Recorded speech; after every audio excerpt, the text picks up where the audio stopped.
Mortal Kombat! Welcome to the Film Illiterates podcast, your home for uninformed, unfiltered, ill-advised movie talk. As always, I'm Kano, and joining me today are my co-hosts, Goro. Hey, what's up? And, I don't know, what's the name of another character in this? Oh, great, thanks. All right. I'm unnamed character in the background, number 2. Katana. Thanks. Yeah. Yep, I'm Katana. Hello, everyone. With the new Mortal Kombat being released in theaters and HBO Max this weekend, it was Nathan's pick this week for the movie, and he chose the original 1995 Paul W.S. Anderson classic Mortal Kombat. So we're going to revisit this very cheesy, kick-ass movie and see if it upholds today, or if it ever upheld to begin with back in the 90s. Question. Yeah, That is a very good question, honestly. Oh man, I can't wait to get into all of our histories with this movie. I'm actually really excited to talk about this, honestly, because I think every one of us has an impression of this movie when it first came out, and us diving into that is going to be fun. It's going to be great.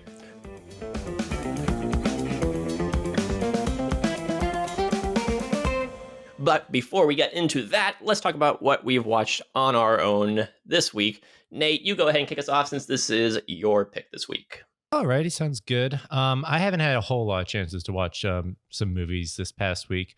There is one I wanted to revisit, and that was the Sam Mendes 2012 James Bond film, Skyfall. nice. James Bond's loyalty to M is tested when her past comes back to haunt her. And when MI6 comes under attack from a terrorist threat, 007 must track down and destroy this threat, no matter how personal the cost. Movie stars Daniel Craig, Javier Bardem, Naomi Harris, and Madame Judi Dench.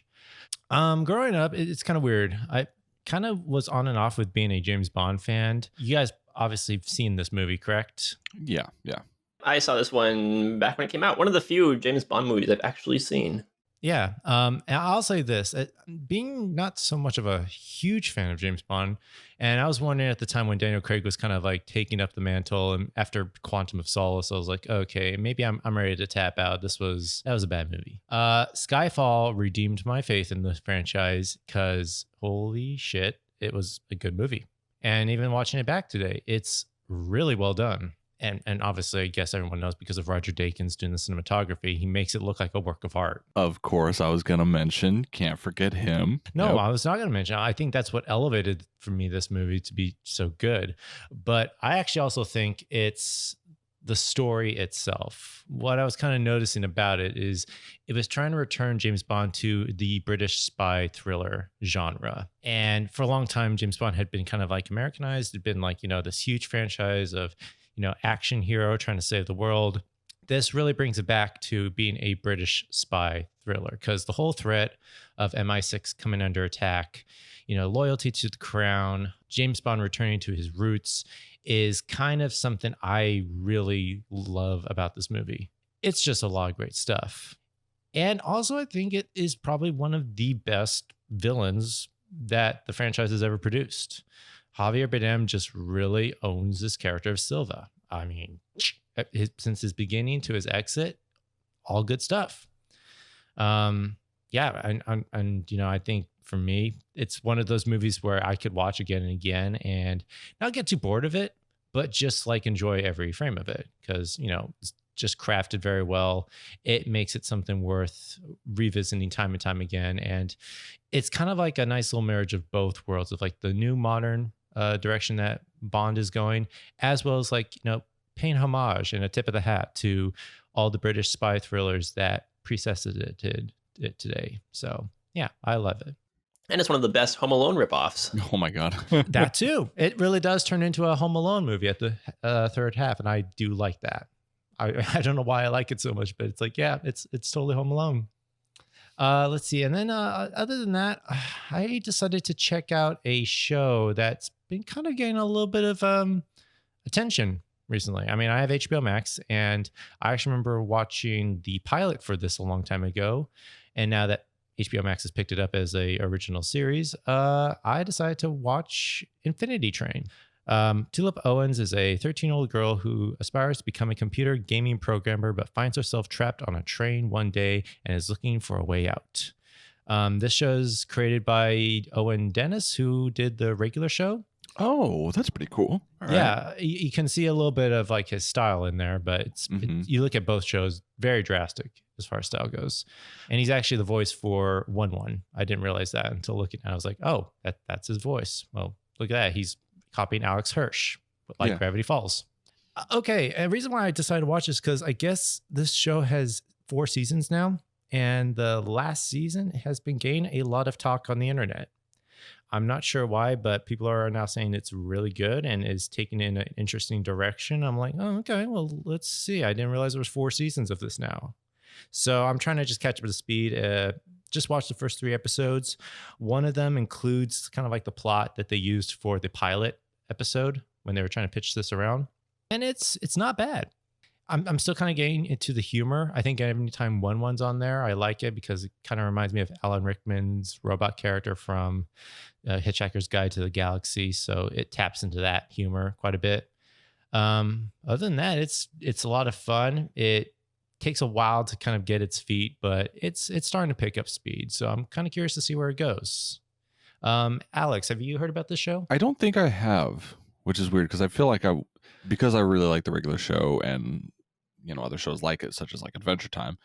I feel like I would have heard about it. But yeah, this is new to me, though I am very interested in it because I did like regular show quite a lot. I thought that was a really good show, honestly. Mm-hmm. Yeah, and I think at the time they're trying to pitch this to Cartoon Network, but now that Cartoon Network kind of falls under the umbrella of HBO Max, HBO Max is just giving the funding of like, yeah, we'll push the show for like 5 seasons now. Yeah. So yeah, but Joe, have you heard about this at all? You have an HBO Max? I do have HBO Max, the best streaming service out there right now. Mm-hmm. Debatable. Non-negotiable, non-debatable, and I have not gotten around to it yet. It is on my list of shows to watch. I've heard nothing but good things about it, though. I would probably say this might be one you could actually watch with your daughter Kateri. It doesn't get too heavy, and I think the humor of it is still very family friendly, from my understanding. Like it hasn't gotten too bad, but I think she would like it too. Okay, well maybe I'll watch that with my kids after we all finish watching the animated Harley Quinn show together. Oh, you're such a wonderful father figure. So the best. Yeah, you gotta give them aspiring role models to live up to. And that's pretty much it for me. Alrighty, Alex, what you got? All right, I don't have any movies this week. I haven't watched any new movies, so we're gonna talk about. I finished watching Laid Back Camp season 2, so it's an anime. It's essentially just it's a slice of life comedy anime. It's super relaxing. The first season was easily one of my favorite series. It's super comfy. It's like so nice to watch. At like the end of the day, you just come home from work and you just chill out and you watch like girls go camping. That's literally all. That's the entire plot line. Second season is literally just more of the same. In the second season, the only really kind of, I guess, change in between the first and the second is they start going to more places. I think the first season was mostly centered around maybe just a couple of like camping trips, and it was mostly kind of getting the ball rolling. By season 2, they start going to like different places, and they have like a huge trip at the end and near the end of the season, and it's just fun, and again it's just relaxing and it's nice. There's really not a whole lot to it. It's just they go camping and you get to enjoy the trip with them, and that's about it.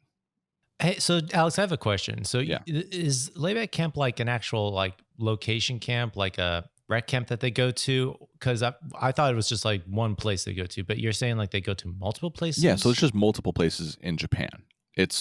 The series is called Laid Back Camp. That's the English translation of it. Okay, I thought it was kind of like, like Camp Wanna-Weep or something like that they just go to, where it's like one destination. I didn't realize this was like a small little group that they just like, oh yeah, we'll go camping anywhere. So No, sorry, yeah. So this is just going to different campsites, and like areas in Japan. I think the first one was kind of centered around like near Mount Fuji, and then this one and season 2 is a little bit broader scope. That clarifies a lot of stuff. Because at first I was like, is this like a franchise camp where they have like multiple different locations? Is this a thing in Japan? I mean, to be honest, I would not be surprised if there was like, because of if this gets even more successful than it already is, to see like camping spots pop up in Japan. With how far merchandising goes in Japan for anime series and whatnot, that's plausible for sure. Because I mean, they have made like camping gear and stuff like that themed around the show, so it's already partially there. Yeah, and you'll probably be the first one to get tickets to that place, huh? Yeah, I'm just gonna fly out to Japan, man, just for this. Do it for the podcast. Do it for the podcast. Take one for all of us. Coming to you live from laid back camp in Japan. Like I was saying, it's just a nice show. I wholeheartedly recommend the first season and the second season, as well as like the kind of side story they did in between called Heya Camp or Room Camp. It's just nice, man. Like there's not a whole lot to it. Like I said, it's a slice of life, so you're not going to get drama and action or anything like that. It's just simple, relaxing. It's comfy. It's just good. Watch it. Chill. Yeah, that's all. Not gonna lie, that sounds very nice to watch right now. It is. Yeah, dude. Like I'm saying, it was nice too because I ended up watching it with one of my friends as well. We just stream it over Discord and we just hang out and watch the series together, which was really nice. Other than that, I've been keeping up on movies this week. It was a little bit busier, but I have been playing a new game. It's new to me, at least. It came out, I think, a few years ago. It's called Totally Accurate Battlegrounds. I do have one question with that. Yeah. Are they totally accurate? Oh, they're incredibly accurate. This is definitely a military simulator set in a battle royale. Definitely, it does not feature ragdoll physics and almost faceless guys. Yeah, dude, it's so really you don't have like any life percentage. Like if you get shot, you die. No, I'm completely joking. Then you lied to me, man, because that is totally accurate. Sarcastic. It's the most inaccurate battle royale game ever. It's hilarious. I would love a battle royale game where as soon as your character dies, it's just the game like undownloads itself. Like you have to buy it again to start over. Pretty much, yeah. What is the cost of a life to you? Another $200. Well, the game just went free to play recently, so it's kind of picked up a bit of popularity. It's been out for just a couple years. Initially released in 2018. But yeah, it's just super silly. Obviously, you know, with the name like Totally Accurate Battlegrounds, it's obviously not taking itself seriously at all in any way. But it's a battle royale game. So to clarify for people who are not familiar with what a battle royale game is, you can think of Fortnite as the most popular and well-known example. And you can select different places that you want to land in and you parachute in or fly in or whatever. You have to pick up guns, attachments, ammunition as you go. And the point of it is to be the last person or last team standing. And so the playable area that you're in slowly shrinks. And most games, such as like Fortnite, you have to escape the storm that's slowly closing in and making the circle of like playable area smaller and smaller.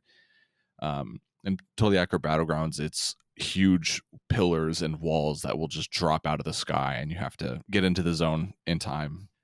Most games go for a little bit more realistic. I mean, Fortnite isn't obviously super realistic, but Totally Accurate Battlegrounds just throws realism out the window and just has a whole lot of fun with it. Honestly, the guns are all based off of real guns, so you at least have some sort of familiarity. But then you have like weird grenades. You can pick up a grenade that literally calls down like a nuke. The physics is one of the best parts of the game because it's just ragdoll and it's just stupid.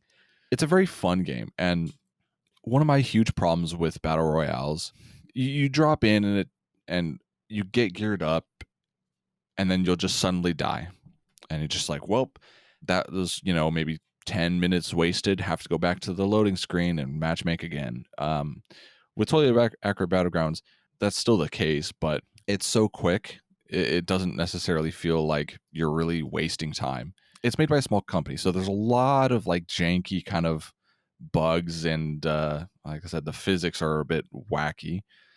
And there's a lot of times where you feel like you just die to nothing. You're tagging a guy for 5 whole magazines and he just doesn't go down, but he one shots you. So there's some ridiculous stuff like that are a bit infuriating. I love this game already. I love how it just like trolls you. It's like it messes with you so bad. I can imagine a lot of your friends who are playing with you just get so frustrated sometimes, but still have a great time with it. It's like, yeah, they know that this is janky for a reason, and they still like laughing when it's like, oh my gosh, we died because of that. Yeah, one of my friends who plays a lot of Call of Duty Warzone, I showed him the game, and he was just, I couldn't tell if he hated it or loved it, because he kept yelling. He either seemed really pissed or he was just like having a lot of fun with it. I'm gonna say this game sounds like it rules. It's like I said, it's free to play. You have no reason not to play it. I think it's only like 5 gigs. I had mentioned there is a bit of janky bugs and whatnot to it. So the matchmaking is mostly works, but aside from all that, it's still a lot of fun. I think it's some of the most fun I've had in a battle royale, honestly. So Joe, I think what Alex is saying, because it's cheap and we can easily download, is that this is the game that he's going to get us all roped into that world. Basically, you and me are going to have to get on Discord now and actually start playing this with him. Is it available on Mac? Oh, never mind. Okay, sorry, man. Ever my bane of existence. Yeah, get a PC and then play it. I can play PUBG Mobile. PUBG Mobile. There we go. Right, we could probably just do that. I would love if they released an NES version. Then I'd be ready. I'd be prepared. Oh my gosh. Yeah, we need to get you caught up with games, man. We do. Oh my gosh. We do. Anyway, that's what I've been watching, playing, checking out recently. So Joe, what do you got? Alrighty. I did a virtual movie night with our buddy Nick, who lives across the country. So we synced up to watch the 1986 Peter Hyams movie Running Scared, starring Billy Crystal and Gregory Hines. 2 streetwise Chicago cops have to shake off some rust after returning from a Key West vacation to pursue a drug dealer who nearly killed them in the past. This is the most chill buddy cop movie of all time, with 2 of the most likable cop pairs of all time. I remember a while back we did a podcast episode on buddy cop movies, and I wish I'd seen this movie at the time. Would you actually say it's a little less tense, a little less stressful than those other few that we watched? It is. It's almost a hangout movie. It's about these 2 cops. They basically want to retire and open a bar is kind of their deal, and they just love each other so much. You know how a lot of these buddy cop movies, there's some kind of push and pull between the pairings, or we love each other but we also hate each other. These 2 guys are just best buds who've always got each other's backs, and they just want to open a bar together, and it's great. This role was tailor-made for Billy Crystal. He's just so likable, the one-liners. The movie is filled with a whole bunch of cliches, but it's just, I don't know, it's just a good time. It's a good hangout movie. I kind of miss the days when there were comedians like Billy Crystal, just because you're right, Joe. He was kind of friendly. He wasn't afraid for like the friendly jabs, but he didn't get like so offensive or so outrageous with it. I do miss that type of comedy. Yeah, and I haven't seen many Gregory Hines movies, but seeing him in this makes me want to check out more of his stuff. So that's a high recommendation for Running Scared. So I recently upgraded my home, quote unquote, home theater system, in that I just got a little bit bigger 4K TV. Mm-hmm. And I was trying to figure out which 4K movies to watch on it, and I picked up the new Blu-ray of Total Recall. I think it came out earlier this year or last year. And I gotta say, okay, first of all, this movie just looks beautiful. I think last time I saw it was probably on DVD back when we were in college, which is like 10 plus years ago. And I remember liking Total Recall, but it was always the lesser of Paul Verhoeven's quote unquote holy trinity of science fiction, which is Starship Troopers, RoboCop, and Total Recall. And I've got to say, this movie looks beautiful. It's just the gorgeous colors on Mars. It's easily the most visually stunning of those three movies, possibly out of Paul Verhoeven's entire filmography. I mean, I guess like when they get shot out on Mars and their face implodes like that just looks wonderful in 4K. Oh yes, beautiful. So, But just like the effects work, the models, the vistas, it's just there was more model work in this movie than I remember there being. And it was interesting watching the behind the scenes making of features, because they're talking about how Verhoeven really wanted to go for a deep red whenever they were on Mars.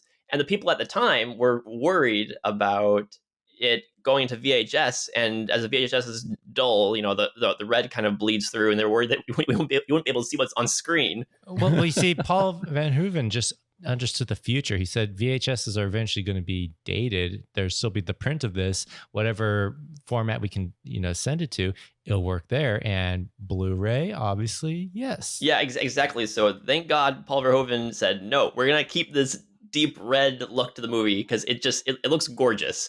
But also the movie is just, it's a lot of fun. It's the least interested out of those three movies, or again, not possibly out of his whole filmography. It's the least interested in being a social commentary, or there is some stuff about corporations and social structures and class warfare. But at the end of the day, it's a very silly movie. You have to make quite a few leaps of logic to get through the plot, especially with all the twists and turns, which, when you think about them, don't really make a whole lot of sense, but they work in the moment. It's just a very cornball movie. Arnold Schwarzenegger is cranked up to 11. It's an incredibly fun, very satisfying, visually breathtaking movie, and I absolutely love it. It's held up better than I remember it being. Joe, I really kind of think one day we need to do a video review of this movie, if at all possible. I would love to. Because I think, I kind of agree with you. It is a classic for a reason, and I think that this restoration just proves that there is a place for this movie in cinema history, and it's worth exploring and visiting again. Absolutely. So, high recommendation for the 1990 Paul Verhoeven movie Total Recall. And finally, I watched Caravan of Courage from 1984, directed by John Corty. This is a Star Wars television movie. Wicket the Ewok and his friends agree to help two shipwrecked human children, Mace and Sindel, on a quest to find their parents. Oh my gosh, this movie? The Ewok movie. What? Oh, for the longest time, I just remember it called the Ewok Adventure, but it's called Caravan of Courage? Listed on... So I watched this on Disney+. Disney Plus put out a whole bunch of older Star Wars stuff, and they listed this one as Caravan of Courage. I think it was retitled when it came out on VHS. It might have come out on TV as the Ewok Adventure. Yeah, that's why I remember the title of it. Gosh, okay, this takes me back, Joe. This takes me back a long time. So talk about this movie, please. What'd you think? So I'd never seen this movie before. It's the sort of thing where I feel like if my parents had it on VHS when I was a kid, I would have watched it over and over again. Because this is kind of my jam of kids movies. Yes. You have the big lumbering creature effects. You have the spiders. You have the Ewoks running around. You have the child stars. It's just kind of a really fun, lovable, innocent little movie. Yeah. And what I kind of like about it, Joe, and this is something I wanted to kind of like, maybe I don't want to like bring Lord of the Rings into it, but I like how simple the story is as its own thing. Like, you don't have to go too much into the lore or the world building of this place. You just have to establish it's a family that crash land on the Endor with these Ewoks, and there's other creatures there, and these Ewoks are going to help them find their parents. It's simple. It doesn't have to be like The Hobbit where you just cram all this backstory into it. It's not necessary. And I love how this just was one of those examples of it. Yeah, exactly. This isn't highbrow entertainment. And as far as kids' movies go, you could certainly find much better, more 4-quadrant kids' movies. Like the original Rankin Bass Hobbit? I mean... I'd probably put this on the same level as the Rankin Bass Hobbit, honestly. Which that one I did grow up with. Yeah. I mean, I don't really have a whole lot to say about it. It's a delightful little romp of a movie.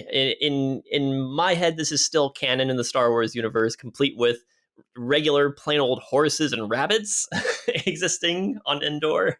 For all of his faults as a storyteller, I kind of wish we didn't get more big weird ideas from George Lucas, because this was spearheaded by him. This movie was his idea. He says, "Hey, we finished the Star Wars trilogy. What are we gonna do next? Kids movie with the Ewok bears that everyone hates."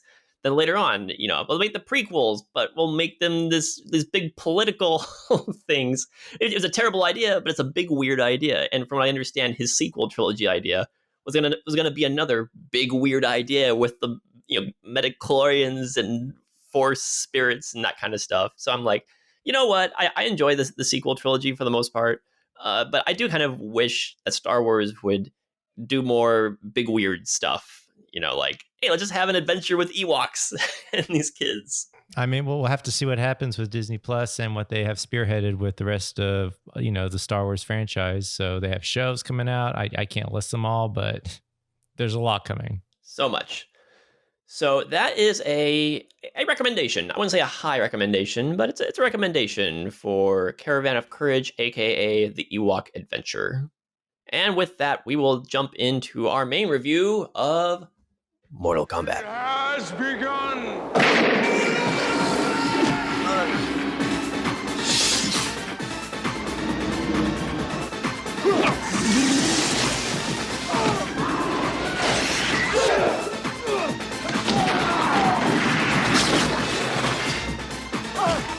You can't run from me, Shang! I don't need to run.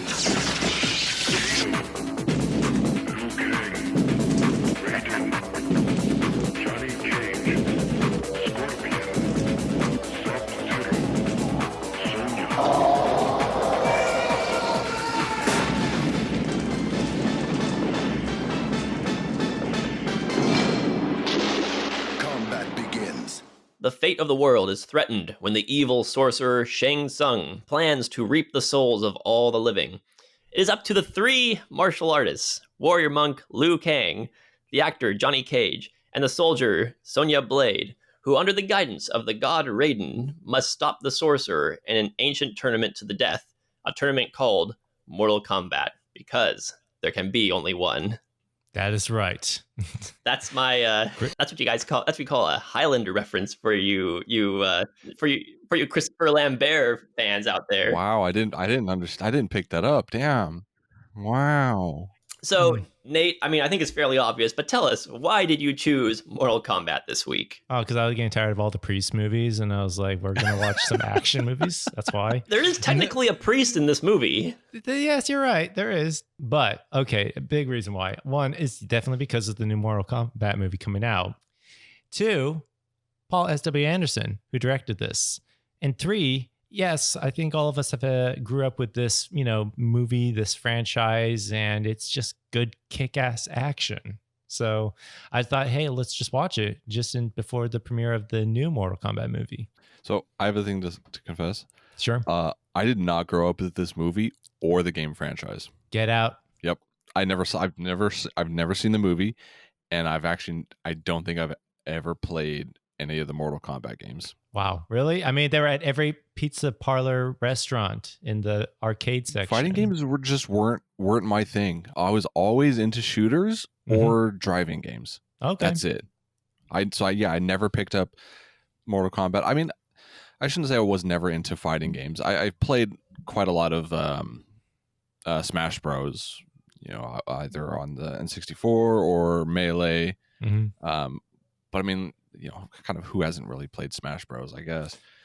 But yeah, it just came down to none of my friends had Mortal Kombat, so I never played it. Well, here's a funny thing. I'll actually confess, I didn't play the games, but I do remember seeing them all the time. And at the time when we saw this, my brother was into martial arts. He was taking Kung Fu as like a form of martial arts, and he really wanted to see this. My parents were like, we don't know. It seems violent, blah, blah, blah. We watched it anyway. I still thought it was cool, even though I didn't understand all the world building and all the characters and what this was all about. It was just cool when that music starts up and they go into, fight mode, and it was just a lot of fun action. Yeah, I understand that. So Nate, I have a confession to make. Okay, guys, no. I told you we're not doing any more priest movies. Why are you doing confessions now? I didn't grow up with this movie either, and this is my first time actually watching it. And I, like Alex, I didn't grow up with the games. I did play fighting games, but I played, Smash Brothers, obviously, everybody did. But I was more into the Street Fighter and Marvel vs. Capcom, those kind of games. Yeah. Because my older brother, he actually built himself a little homemade arcade and downloaded a ton of those older games on there. And we used to play Marvel vs. Capcom, Super Street Fighter 2. I don't think once I ever played Mortal Kombat. I was aware of it, I got the whole get over here and Fatality. And I think when we were in college, a new Mortal Kombat came out, and I might have played a little bit of that when one of my roommates got it. Yeah, I think, that makes sense then. Yeah, but I really have no history with Mortal Kombat. I have more of a history with Paul W.S. Anderson movies. That's another reason why I wanted to watch this, because I kind of was looking at back and I'm like, oh yeah, W.S. Anderson, the second movie that he did before Event Horizon.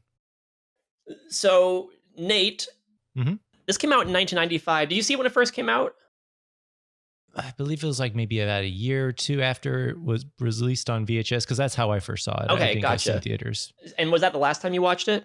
I think so. I think after once I kind of like watched it, got the hype from it, I was like, okay, I'm done. Also, that ending left me very confused. I didn't realize this was part of like a bigger franchise, and there was a second movie that was going to come out. So I was kind of confused. I was one of those kids where I was like, okay, if you can tell the whole story in one movie, great. But then I didn't realize it was going to be continuing after that. So going into it now, all these years later, what were your thoughts? Did it hold up? What were your initial thoughts on this movie? I mean, I think you take it for what it is. This is a martial arts action movie from the 90s, and it shows. It is very dated. And I kind of like it for it. It's kind of one of those movies where it's so bad, it's good. I mean, let's face it, sound mixing, it's awful. The audio dubbing, it's awful. The production design is, I don't know, I actually give it a good thumbs up on that.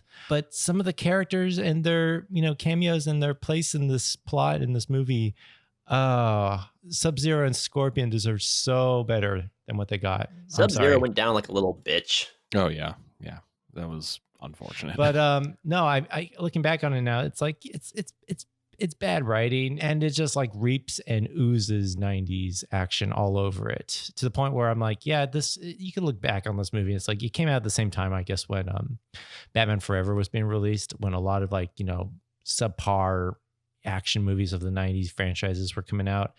And it definitely caters to that audience. And I think this was like at the time when not Street Fighter, but those games, Mortal Kombat, had that younger juvenile audience following it.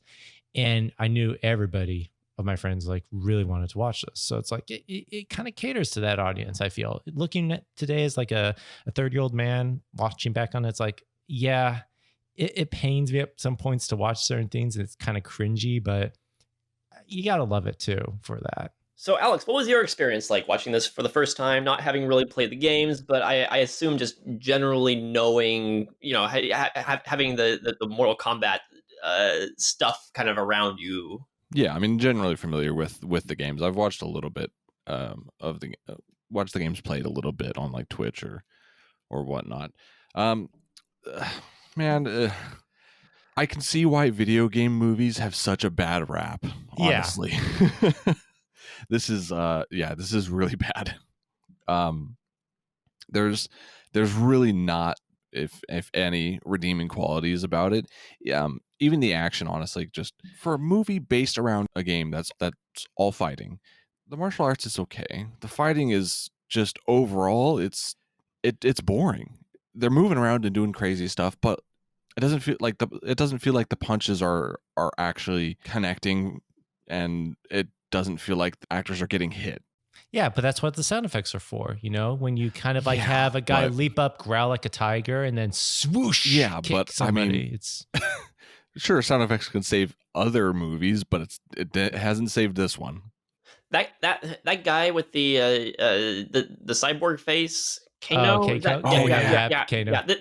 This whole fight scene, all I could think about was, man, that actor must be really trying hard not to let that prosthetic fly off his face. They kept it on pretty well, actually, because he was sweating and spitting. I was like, oh, okay, that glue's not coming off. Okay. I honestly, maybe one of the redeeming factors was Kano. I actually liked him.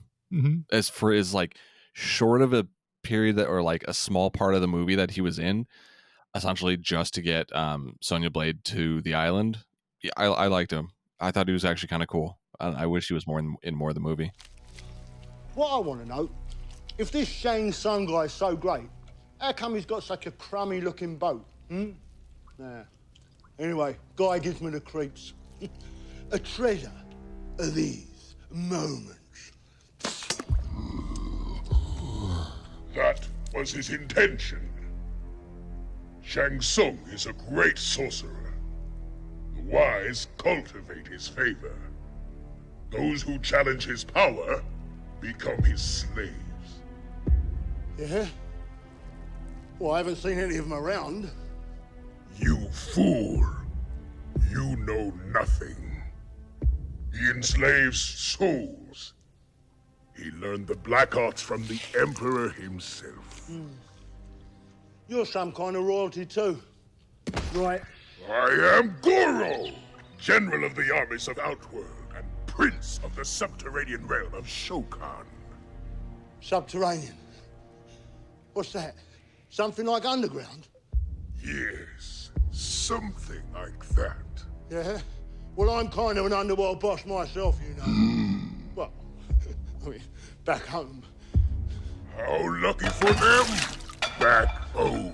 So I didn't kind of love this movie, but I kind of liked this movie, and I kind of loved a lot about it, probably for all the worst reasons. I love how corny it is. I love the janky CGI effects that are so bad. So beautiful. So terrible. I love it. I mean, it makes the Resident Evil movies just look subpar to what this movie's got. I love the horrible way that lines from the game are crammed in there. Like when characters say "flawless victory," it doesn't really make a whole lot of sense. No, it doesn't. But when, you know, It's actor wonderful. Kerry Kagawa is like saying it, it's so bad it's good. Yeah, so I mean, I got a kick out of this movie.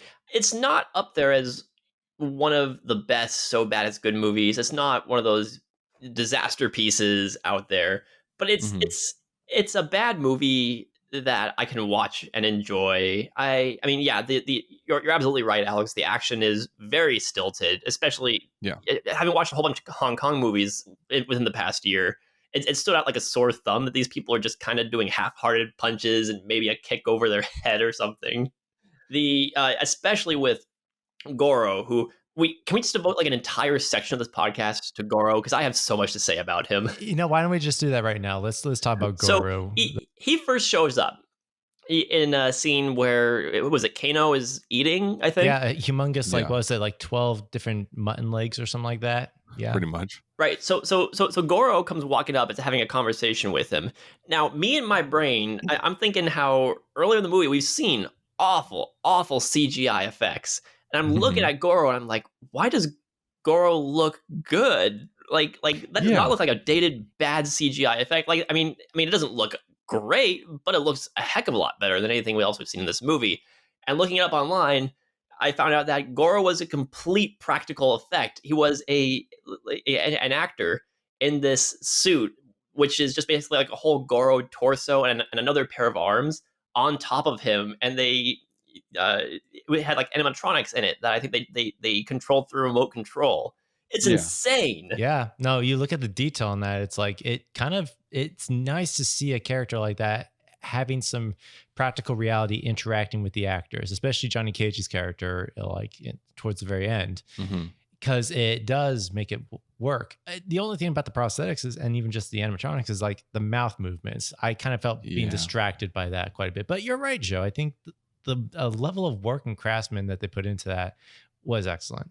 Yeah, I could look at Goro all day, honestly. It's just, I mean, just from a historical standpoint, it's kind of a fascinating effect. It's just one of those things. I mean, it's the most interesting thing in a not terribly interesting movie. Yeah, the only thing I will say, the only downside with Goro is how he gets taken out with a punch to the balls. Yeah. Oh yeah. That his fight scene was I think one of the limitations with the animatronic suit is it just does not work well in fights. Like, it's fine when he's walking around and kind of fine when he's talking, but when you try to get him into a fight and having to do like quick movements, that's where it really fails.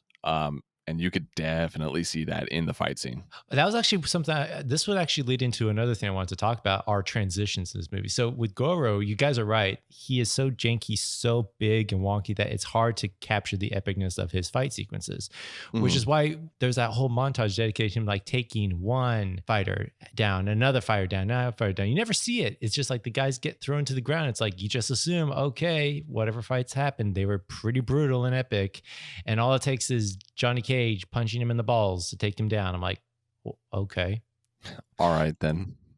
That is the problem, is that this is a whole movie supposedly centered around fighting, and Goro is supposed to be the big champion that no one can beat. But this thing is big, it's cumbersome. I read online that it weighed like 125 pounds just to wear. Wow. So it's not like he could move around a whole lot or do very athletic moves. So you got to find a way around that, and he is super janky. Even not in the fight scenes. Fun fact, actually, the guy who did the effects for Goro is Tom Woodruff Jr., who has worked on effects for movies such as The Terminator, Aliens, Tremors, Starship Troopers, and Bubble Boy. No way. Why did you put in Bubble Boy? All movies. Quick Why sideline. not Bubble Boy? One of my friends was in Bubble Boy. No Are you way. serious? Yeah, he was an extra. Yeah. That's Okay, amazing. what scene was he for? I don't even remember. Well, I mean, I would probably understand why he would want to do us avoid like, yeah, I was in that movie, but I won't point out what scene it was at all. There's no reason why I want to point that out. Yeah. But that's actually what I was going to talk about was transitions in this movie. That's something I've noticed in a lot of Paul W.S. Anderson movies are transitions between action scenes into something else. And this movie is a very sore thumb with that. I understand it's a lot of world building, a lot of setup, a lot of like, okay, we got to keep this under 90 minutes. But it felt like going from one realm to another or to another battlefield. There was no clean segue. There's one scene where Johnny Cage is attacked by Scorpion, and I don't even know why he's in the woods. It's like, why is he here? Or they go to the other world with a katana, and I'm like, how did they get there? There's no clean segue into this or to that. And I understand that might have been the limitations for the studio's budget with this movie, but I kind of felt like it could have been something better and worked better. I remember being a kid and seeing that and being very confused. So, Well, this movie is pretty much a collection of scenes. The story doesn't really matter, and it doesn't make a whole lot of sense. They, as far as the tournament, they keep on making up rules as the movie goes along. There's no clear cut.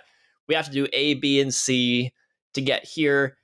It's just kind of, all right, there's this tournament. We go to this, I guess, island is where they're going. Yeah. Some hidden place. And we're going to start fighting people. Okay, now we're going to be teleported across to different realms for time being. Okay, now this creature can do this out of the blue.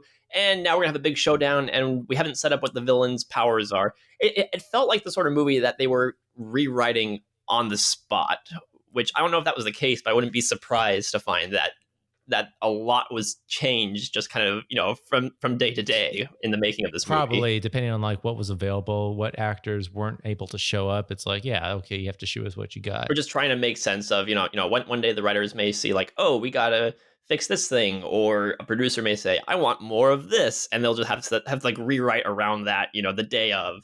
Mm-hmm. But story wise, the movie is a complete mess. The whole time I kept on just thinking that I would have rather been watching Bruce Lee's Enter the Dragon, which has a very similar plot where, they go to an island for a death tournament, and they have some characters are there to secretly take down the big bad of the island. Yeah, but big difference between both movies is they have freaking Bruce Lee. Well, yeah, I mean, it's a coherent movie. No, but it's like a lot of just like what you're going into watching it is just seeing Bruce Lee being a freaking powerhouse of martial arts and just taking down these guys with kind of accurate moves. I'm like, but you're right. With the action scenes in this, they're dealing with actors who aren't really trained per se. except for, Robin Show, who does have a lot of like martial arts experience. So it's really hard when you're trying to make this look epic and that's what you're dealing with. Do you guys have any thoughts as far as the movie being PG-13 instead of R compared to the game? Yeah, so I was actually really kind of disappointed about that because in the game you have a lot of like cool fatalities and there's like blood and guts and there is a bit of gore to the game. Yeah. I mean, you have Scorpion ripping out a guy's spinal column at times. Right? Exactly. So you have these awesome moments in the game and then you go to the movie and there's barely any blood at all. There's like one character's lips bleeding and I think that's about it. The goriest that I can remember is one character turning into ice and getting shattered, which is yeah. the worst I think the movie gets. So that was very disappointing that there was not. Yeah, they could have done this rated R, and I think it would have helped it quite a bit, honestly. At the same time, I could also see that hurting the movie as well. You have to remember who the audience was at the time. These were teenagers between 12 and 16 who are playing the game, very familiar with it. The PG-13 was kind of like a marketing way to just like get parents to, let their kids go see this without it being too gory, too graphic. So that makes sense to me with it being the 90s.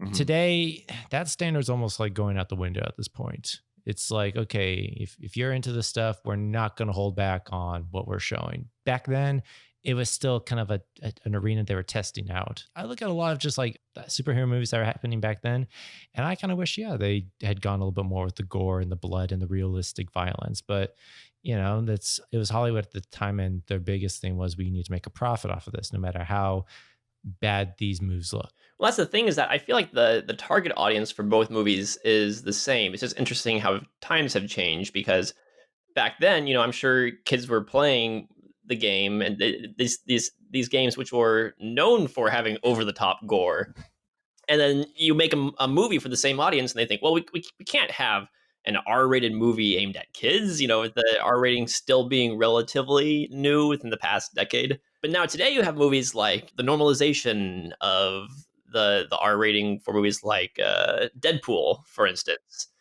Oh, yeah. Stuff like that, I feel like is the same target audience, and a lot of teenagers are getting into these movies now because parents just don't care as much these days. So today we can have an R-rated Mortal Kombat aimed at the same target audience, which is kind of interesting. Yeah, I think one of the things that helps at least the newer movie too is, I mean, the game's been out since the 90s, so a lot of the audience is now a lot older. It's not solely a younger audience that would go to see the movie. That's true. It's a big nostalgia piece now. Mm-hmm. Yeah, I guess nostalgia is kind of now a factor of how they weigh, okay, more blood, less blood. Yeah. It's kind of interesting. So the reception of this, like us watching it, we kind of have some mixed opinions, notice how bad it is. It's actually interesting that this movie, when it first was released, was #1 at the box office. And even today, a lot of critics look back on it and they say this is probably one of the better video game adaptations of its day. What are your guys' thoughts on that? Do you think it does hold up as a pretty decent video game adaptation? I think it's okay. I can understand why it was #1 at the box office. It's capitalizing off of a very popular game franchise that had already been out for I think maybe 5 years, few years at least. So I understand why it was #1. That makes sense to me. I don't think it's a very good video game adaptation. As far as from what I know, I believe it does follow the original game's story fairly closely, at least the base kind of idea of it. So I guess in a way, sure, yeah, it is a decent adaptation in that it's stays somewhat true to the story. But as far as looking at it as as a movie, aside from trying to take into consideration the source material, I believe that's where it fails. It's not a good movie as far as that goes. Yeah, I kind of almost am with you there, Alex. Looking back on it, it's like I was watching some like old, versions of this game, the same ones that would be at the arcades I used to play at, and looking at the scale of those battles and sequences, and seeing what they were able to do for this movie, I almost feel like they could have done a lot more with what they had. And that could have just been because of, at the time, the budget, what they put all their money towards, which was obviously Goro's practical effects. I just feel like they could have done a lot more just to deliver on that end. People who saying it is one of the better video game adaptations are, there's not a whole lot of strong video game adaptations to compare it to. So I guess in that sense, sure, it is one of the better ones, but you don't have strong competition in that genre. Well, yeah, and this was still very early in the era of video game adaptations. I mean, Super Mario Brothers, the first video game adaptation had just come out 2 years before this. So, I mean, I wouldn't be surprised if this was just the second video game adaptation. I would imagine, but no, I think Street Fighter came out before it. Oh, I forgot about Street Fighter. That's right. Street Fighter. Yeah. Wonderful Street Fighter. Also, it's interesting looking at Paul W.S. Anderson's filmography, because he does have a type of movie. And surprise, surprise, he's done, 3 video game adaptations now? He's done Mortal Kombat. He's done a bunch of Resident Evil movies. And he's done Monster Hunter most recently. Yeah. So it's kind of interesting. I actually thought that he had directed Doom until I was looking up his filmography earlier today. I'm like, oh, that's right, he didn't direct Doom, but it feels like the sort of thing he would have. Yeah. So interesting enough, maybe his style of filmmaking, of action filmmaking, did kind of lend itself to paving the way of how video game movies could be done.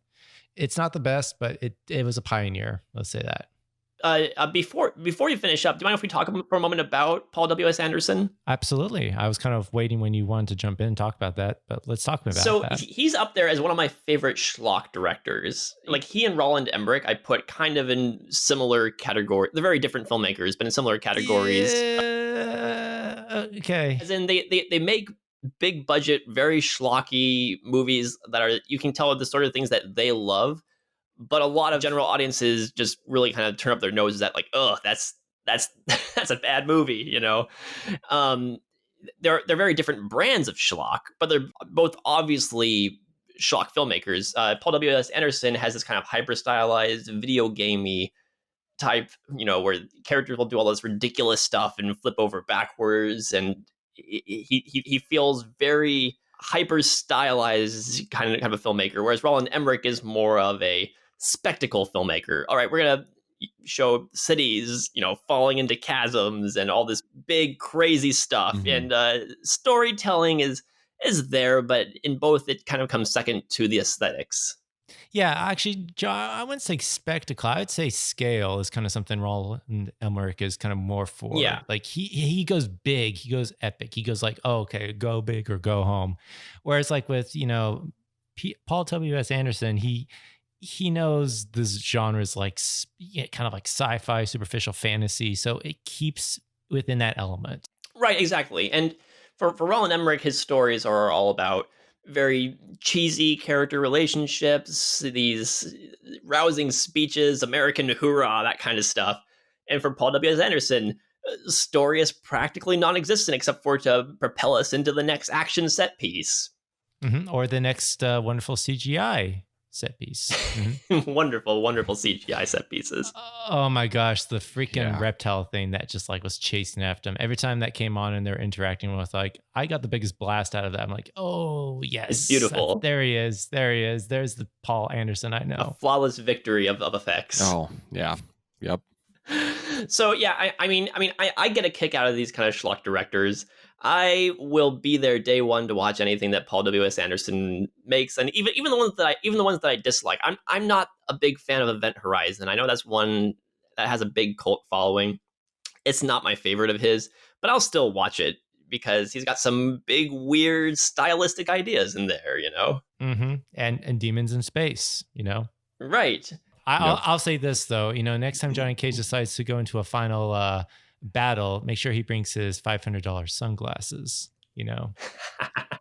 Or maybe don't bring your $500 no, because sunglasses so I they feel don't like get that's broken. why he was able to defeat Goro the way he did, because that was enough to push him over the edge. I guess. Fun fact, watching this movie, actually, at that part, one of my kids walked into the room and he saw him crush the sunglasses, and he said, oh no, his sunglasses got broken. And I said, yeah, how did they get broken? He said he broke it with his hand.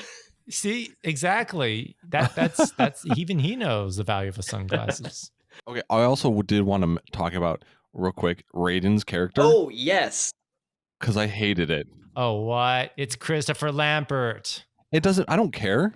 His character was terrible. It was like, is he supposed to be comedic relief or is he supposed to be this like wise old Gandalf? I don't understand. He's freaking Lord Raiden, played by Christopher Lambert. Yeah, I get that. Okay. That's cool. Okay. Good. Christopher Lambert is a great actor, but I'm with Alex on this one. He was one of the weakest things in this movie.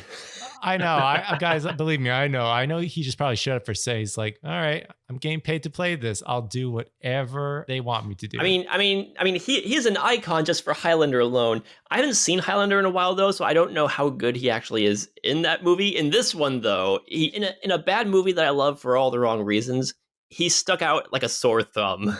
Oh yeah, I remember even being a kid and just watching his character, and it didn't make sense to me. I was like, wait, he's a sensei master? I don't get it. It was a very He's actually a god in the movie. In the game. True, yeah, he's a god. But I was kind of still a little confused. I was like, really? He's the guy who's going to train them? I expected someone a little bit more ancient, but okay. Especially considering that Koff, he's a god to these people in this Asian world, and he's some just white guy with long hair. Yeah. It's a very, very strange casting choice, and also very strange choices within that casting with the gravelly voice that he has. I don't know. It was a very odd, off-putting. Yeah. He doesn't do anything in the whole movie. No, I know. I guess like that was just a marketing reason why they casted him. Like, okay, he was in the Highlander movies. Okay, maybe that will draw in some of the crowd for this movie. But it's like, did he even show up in the second movie that came out of this? I don't know. I haven't seen it. No, he didn't. They recast See, him. there you go. So, Nate, final thoughts. What would you recommend? Mortal Kombat, and pick a moment from the movie to highlight. Okay, I mean, I guess for me, this is definitely a time capsule piece. You look at it and you can see where video game adaptation movies have come from. It's like it's been a long way since then, and I don't know. I think this movie does hold some good value. It's not that enjoyable, especially if this kind of humor, this kind of action is just not your thing. But you watch it, you can see, okay, this is a fun movie. Get with your friends and just watch it and just know, okay, this was back when the video game was still in its early stages. And then probably now with the new one coming out, we have still yet to see, but this will be something interesting to compare it to. Like, okay, this is what it used to be. This is what it is now. And so that's the one thing I kind of look forward to this movie in the long run, is like how people will look back on it and still see it as a piece of just 90s action. And I'm going to, for the scene I'm going to pick is going to be Liu's fight with Reptile, because I kind of feel like that's what Sub-Zero and Scorpion's fights should have been like. It was grand. The action was better. And even though there was like silly moments, like, you know, Liu kicking him outside of the wall he just came through, spinning like that, it was like, okay, it earned it. It earned it for that part.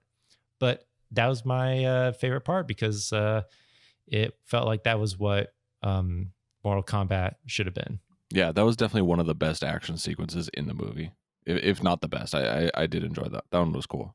Yeah, and even the fact that Reptile still turns back to the crappy CGI creature that he was at the end. I'm like, okay, this warrants it. I'm okay going back to that schlocky effect just because you gave me that fight.